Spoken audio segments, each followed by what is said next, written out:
by the time this video goes out, who knows, we might have dropped off the chart, but we're in the top 100 books in the world. If you look at the top 100 books in the world, all of them had reviews, except our book. Our book has 0 reviews. So how does a book with 0 views get #1 on Amazon? Because people have been consuming my content for years. I never asked them to buy anything. And then I asked the viewer to buy my book. And it hits #1 on Amazon. So, and it's because of this rule that you're sharing here. Quite simply, people buy from those who they know, like, and trust. As you said, the longer that someone spends watching your content, the more likely they are to buy what you sell, because obviously the reason they keep watching is because they know, like, and trust you. Yeah. And that's why it's important to be authentic, because we won't be able to keep going and build that otherwise. Correct. So now let's talk about the magnetic persona. This is very, very important, okay? Do not try to be perfect, show the highs and the lows. Every hero needs a flaw. If a hero was just perfect, you wouldn't root for them.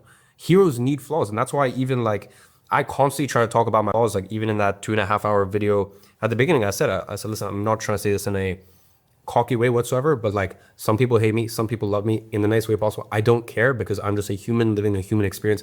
I fuck up, I do well sometimes, I do bad sometimes. Like I'm just a human at the end of the day, right? And every hero has his flaws. So, just talking about a few different ways that you can actually implement this and provide value. Obviously, as I said, creating content that provides value, authenticity. Now, this is a post I did in the summer of 2021. At that point, I was already a multimillionaire, and this was talking about basically the year before that. I went through a very difficult point in my life of, I had never experienced panic attacks, depression, like, all that. Like, I was just like, oh, come on, just, get up, get your shit together. Well, I experienced it, okay? And I went through, it was about 3 to 4 months where constant daily panic attacks. I was in a really bad place mentally. Every single, it's bad when you're not thinking, do I kill myself? You're thinking, how? And that was the place I was at. It's not like, that's when it's starting to get bad, right? Because oh, do I? It's, you're flirting with it. When it's like, how do I? And now it's like, okay, it's things aren't in the best place. And it hit me like a ton of bricks.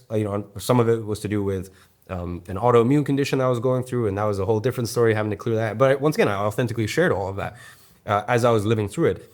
But the point is, I could say, oh, well, I shouldn't show my flaws, or, everyone knows me as this.